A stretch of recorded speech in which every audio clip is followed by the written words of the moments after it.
السلام علیکم ورحمۃ اللہ وبرکاتہ۔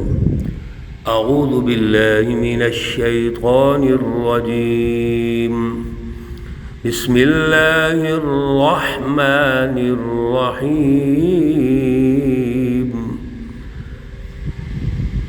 اولئک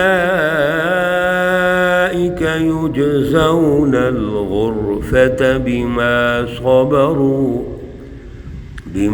صبروا ويلقون فيها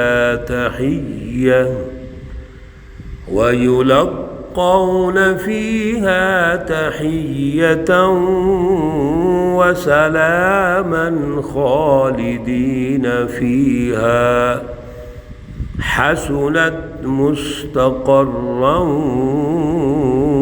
ومقاما۔ صدق اللہ العلی العظیم۔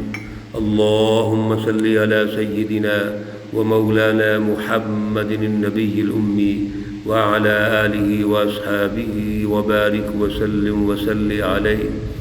معزز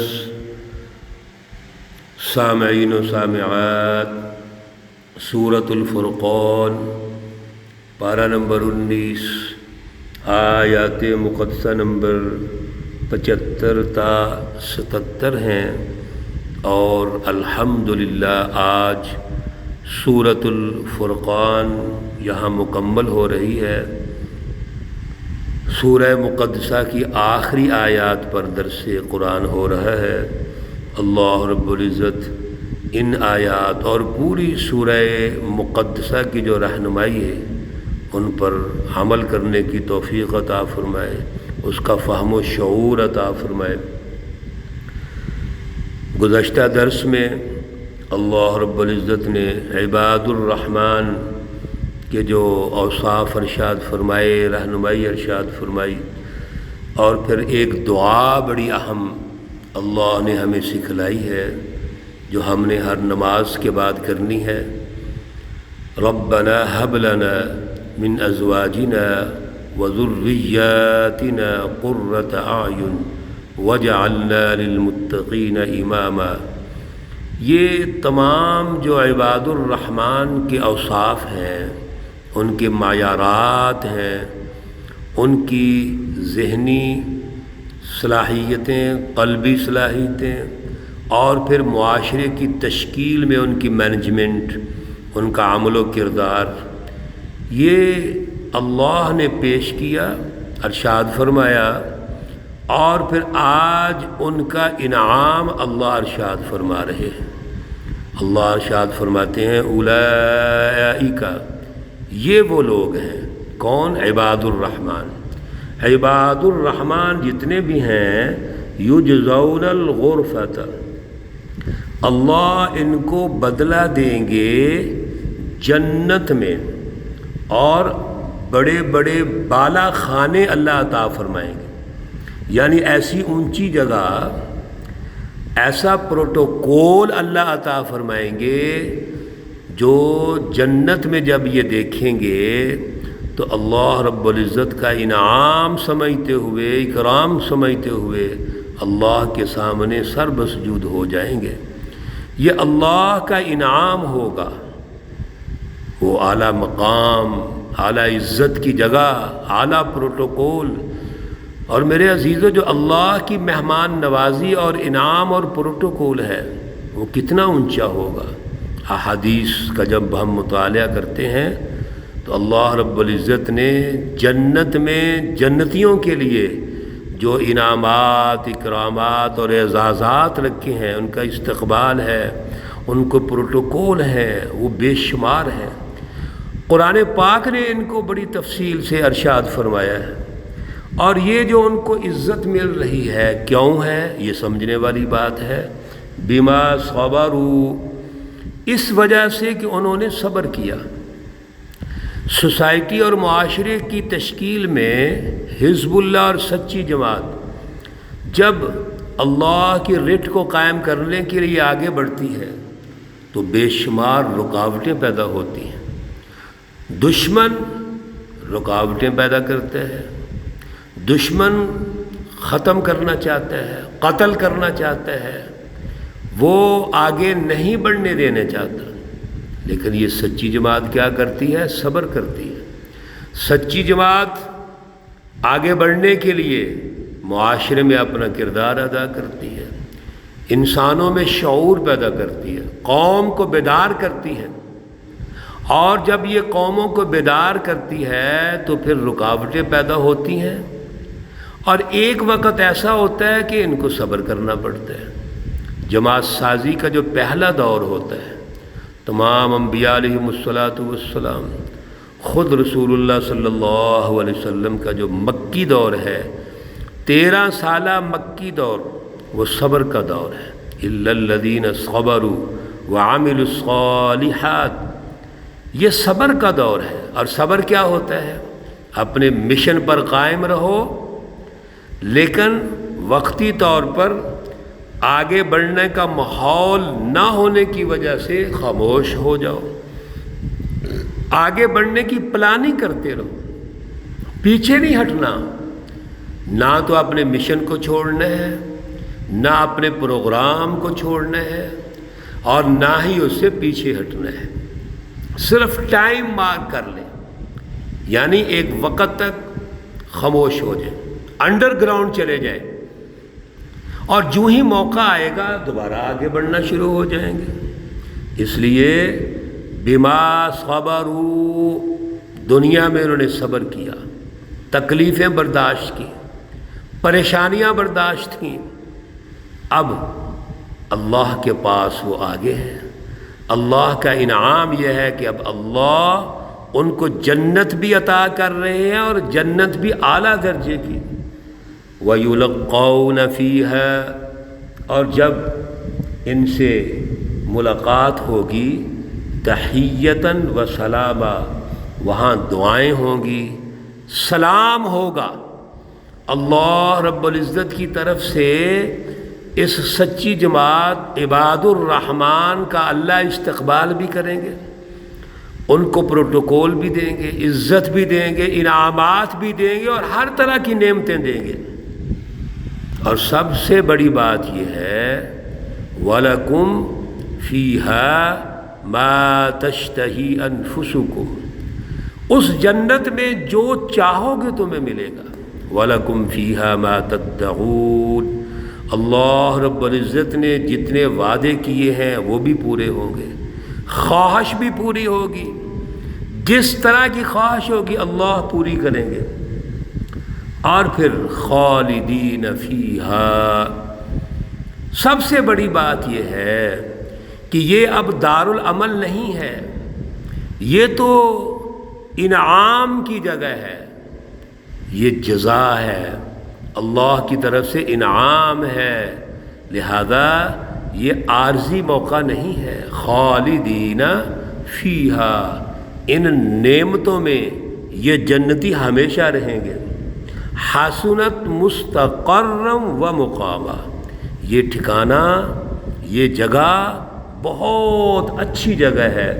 پیچھے ہم نے جو جہنمیوں کے لیے ٹھکانے کے بارے میں اللہ نے رہنمائی ارشاد فرمائی، وہاں یہ تھا انہا ساعت مستقرا و مقاما، یہ ٹھہرنے کے اعتبار سے بھی نقصان دہ ہے، برا ٹھکانہ ہے، اور رہنے کے اعتبار سے بھی، یعنی عارضی رہنا ہو تب بھی برا ہے، مستقر رہنا ہو تب بھی برا ہے۔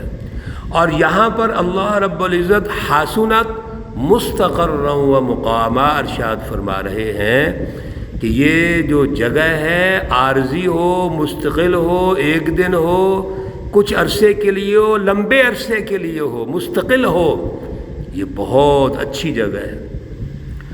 اللہ رب العزت نے اس سورہ مبارکہ کی آخری آیت کریمہ جو آج ہم پڑھ رہے ہیں اس میں پھر الرٹ کر دیا ہے، تنبیہ فرما دی۔ آغاز میں اللہ نے فرمایا تھا تبارک الذی نزل الفرقان علی عبدی، برکت والی وہ ذات اقدس ہے جس نے یہ فرقان، سورۃ الفرقان نازل کی، جس میں ہم نے حق اور باطل کا فرق کرنا ہے، سچ اور جھوٹ کا فرق کرنا ہے، حزب الشیاطین، شیطانی جماعتیں اور اللہ کی جماعتوں کو سمجھنا ہے، اللہ کی رٹ کو قائم کرنا ہے۔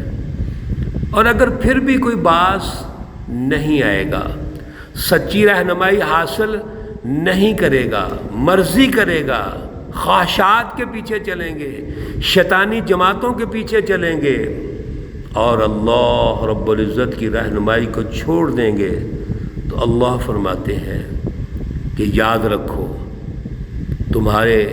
تمہیں چھٹکارا نہیں ملے گا۔ دنیا میں بھی تمہاری گرفت ہوگی، آخرت میں بھی گرفت ہوگی۔ قل کہہ دیجئے اے رسول اللہ صلی اللہ علیہ وسلم، ان کو فرما دیجئے، ما یعبأ بکم ربی، اللہ رب العزت کو کوئی پرواہ نہیں ہے، لولا دعاؤکم، اگر آپ اس کو نہیں پکاریں گے، یعنی رہنمائی نہیں لیں گے تو اللہ کو کوئی فرق نہیں پڑے گا۔ اللہ الصمد، اللہ تو بے نیاز ہے، اللہ احد، اللہ تو اکیلے ہے، اللہ رب العزت کو کوئی فرق نہیں پڑتا۔ اللہ کی رہنمائی کو چھوڑو گے فرق ہمیں پڑے گا، اللہ کی برکتیں اور رحمتیں ختم ہو جائیں گی۔ فقد کذبتم، تحقیق تم نے جھوٹ بولا، اللہ کو جھٹلا چکے ہو۔ فسوف یکون لزاما، پھر سن لو اللہ کی جو گرفت ہے وہ بڑی سخت ہو۔ میرے عزیزو، اس کا عملی مظاہرہ ہم نے غزوہ بدر میں دیکھ لیا۔ رسول اللہ صلی اللہ علیہ وسلم نے کتنی رہنمائی دی، کتنی جد و جہد کی، سچی جماعت صحابہ تیار کی، لیکن قوم سمجھی نہیں ہے۔ آپ صلی اللہ علیہ وسلم غزوہ بدر کے موقع پر ریاست مدینہ تشکیل دینے کے بعد جب میدان میں اترتے ہیں تو سب سے پہلے جو ان کی گرفت ہوتی ہے ان ظالموں کی، کفار اور مشرقین کی، تو وہ غزوہ بدر میں ہوتی ہے۔ اللہ نے ان کو شکست دی اور پھر یہ فتوحات کا سلسلہ بڑھتا چلا گیا۔ بالآخر رسول اللہ صلی اللہ علیہ وسلم ایک قومی سسٹم تشکیل دیتے ہیں، قومی انقلاب لے کے آتے ہیں جو پورے حجاز پر غالب ہو جاتا ہے، اور اسی دوران اس کے جو آخری دور ہے اس میں رسول اللہ صلی اللہ علیہ وسلم نے بین الاقوامی فتوحات کی بنیاد بھی رکھ دی، خطوط لکھے بڑے بڑے بادشاہوں کو اور بنیاد رکھ دی ان بین الاقوامی فتوحات کے لیے، بین الاقوامی نظاموں کی تشکیل کے لیے۔ اور جو بچ گئے دنیا میں، جن کی گرفت نہیں ہو سکی، اللہ آخرت میں ان کی گرفت کریں گے، چھٹکارا حاصل نہیں ہوگا۔ اس لیے میرے عزیزو، آج ہمیں اس سورہ مقدسہ کے آخر میں اور ان آیات کی روشنی میں یہ سمجھنا ہے، ہم نے بھی آج جو زوال میں ہے، آج اللہ کی رحمت نہیں، برکت نہیں ہے، ہر طرف آج افراتفری ہے، ظلم غالب ہے، اور نظام ظلم کی وجہ سے تمام شعبہ جات ڈیمیج ہیں آج ہمارے۔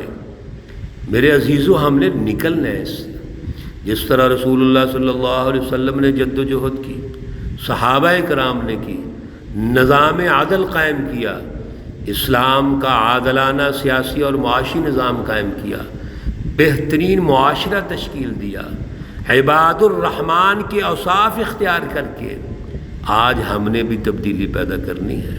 اللہ رب العزت ہمیں اعلیٰ شعور عطا فرمائے، عمل کی توفیق اور صلاحیت عطا فرمائے، اور یہ دعا جو ہم نے کل بھی سیکھی تھی یہ ہمیشہ کرتے رہیے۔ ربنا هب لنا من ازواجنا وذرياتنا قرة اعین واجعلنا للمتقین اماما۔ اللہ رب العزت تمام مرحومین و مرحومات کو جنت الفردوس میں اعلیٰ مقام عطا فرمائیں۔ اللہ رب العزت تمام بیماروں کو شفائے کاملہ عاجلہ مستمرہ عطا فرمائیں۔ ربنا تقبل منا انک انت السمیع العلیم وتب علينا إنك أنت التواب الرحيم. وصلى الله تعالى على النبي الأمي محمد وعلى آله وأصحابه أجمعين برحمتك يا أرحم الراحمين. السلام عليكم ورحمة الله وبركاته.